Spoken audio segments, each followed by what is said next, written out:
What's up guys, for today's video meron na naman tayong panibagong gagawin guys.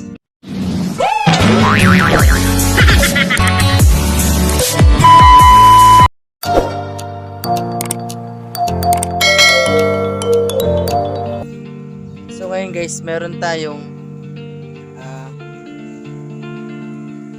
siplera guys. Siplera. So guys, ang gagawin natin, ipapakita namin sa inyo guys kung paano natin ito tinatanim mula sa cutting hanggang sa mabuhay siya guys. So, ayan. So ito yung ilalagay natin guys. Ito po yung aloe vera. Then yung anaa guys. Ayan, anaa. So ngayon, ibababad muna natin dito sa ating anaa yung itong ating siplera. Ayan, ibababad muna natin ng 1 minutes. Ayan guys, lalagyan natin ng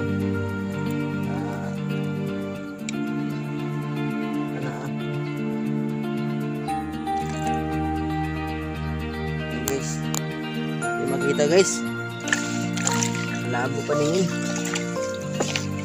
Ayan guys.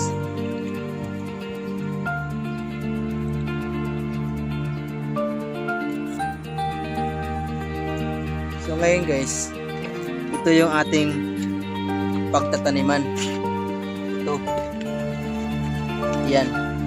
Ito yung pagtataniman natin. Rice hull lang ito guys. Okay na.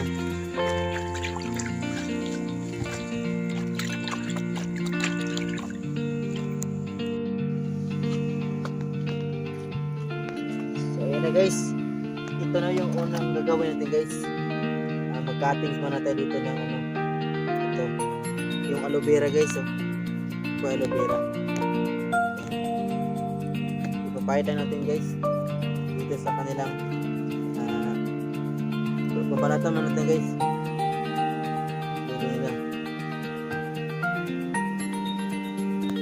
Guys, papahiran natin ng guys, aloe vera.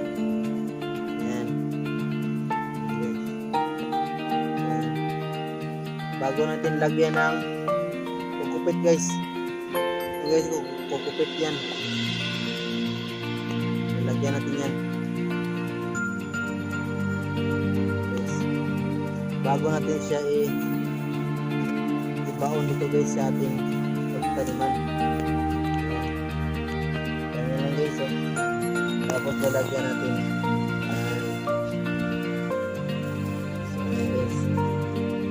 Po yung pagtatanim natin sa ating mga siplera guys.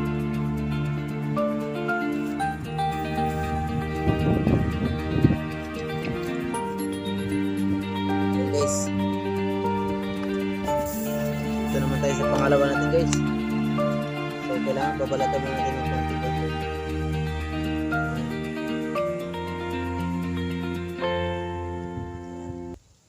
Then lalagyan natin ng aloe vera sa dulo guys, isang dulas. Tapos lagyan natin ng kukupit sa ikot. Yan guys, didikit na yan. Then ganyan lang natin ulit. Tapos lalagyan naman natin ulit. So yan guys. Yan guys, ganyan lang kasimple. Ganyan natin sa isa.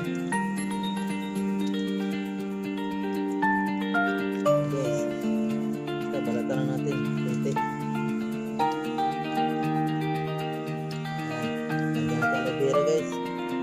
Susok na natin yan. Ayan guys, tapos natin na kukupit guys.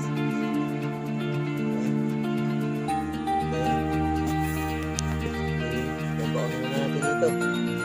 Ayan guys, lang simple ating pagtanim sa ating mga siplera.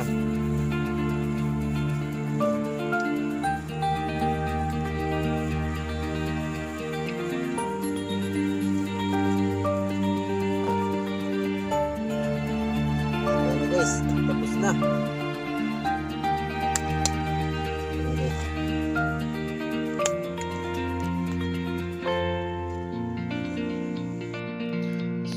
guys, ito na yung nagawa natin, tatlo. So ayan. So ngayon didiligan natin siya ng ayan, didiligan natin ng to. Ayan guys, kulay green. Didilig lang natin dyan.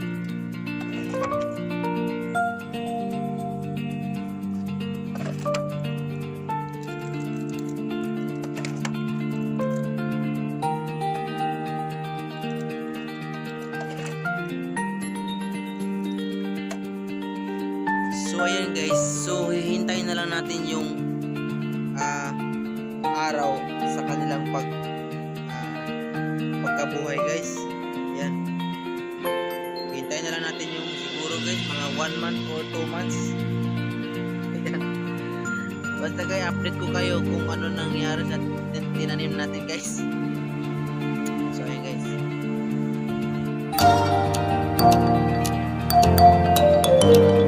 So what's up guys, titingnan na natin yung nangyari doon sa ating tinatanim noon na tawag nito siplera guys, Bangkok siplera. So ayan guys, giatay. So ayan guys, ito na yung tinanim natin yung nakaraan guys. Ayan. So tingnan natin guys kung nabuhay na ba talaga sila. Ito yun guys, yung tinanim ko rin na iba guys. So wala guys, parang naghihingalo guys. Ayan yung mga tinanim natin guys. Pero tingnan man natin guys, buhay na buhay talaga sila guys. Ayan, buhay talaga sila. So ready repotting. Ito yung tinanim natin ngayon guys. So ngayon titingnan natin, kunin na natin itong mga sagabal dito sa place natin. So ayan guys, ito yung tinanim natin noon. So tatanggalin natin, bubunutin lang natin guys.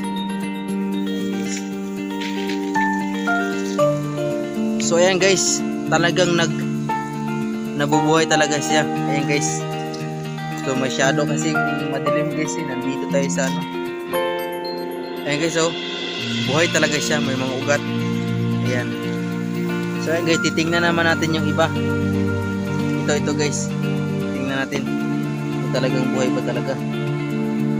Ayan guys, bubunutin lang natin yung ating tinanim. So ayan guys, talagang buhay na buhay talaga siya. Ayan, nakikita nyo naman guys, buhay na buhay talaga yung ating tinanim na siplera Bangkok. Ayan.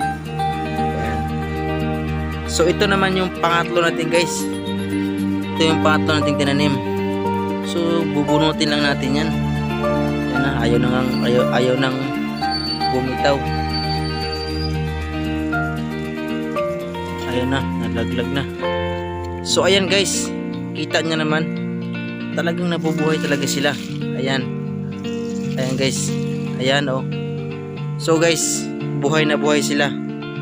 Ayan guys, maraming salamat guys, dahil hindi tayo pinapahiya guys. Ayan guys, so ito yung siplera natin guys, buhay na buhay. So guys, maraming salamat sa panonood nyo sa ating video guys. So ito na yung resulta natin sa tinanim natin guys. So marami na talaga siya, talagang buhay na buhay talaga siya. So yun guys, ganun lang kasimple po yung tatanim po ng mga siplera. So from cutting to grow, ganun lang guys. Lalagyan lang natin siya ng tatanim lang natin, buhay na buhay yan guys. Ito po guys ay 2 months. 2 months po ito siya guys. Ayan. Ito po yung tinanim natin noon. Ayan. So buhay talaga siya. So guys, hanggang dito na lang ating video guys. Maraming salamat.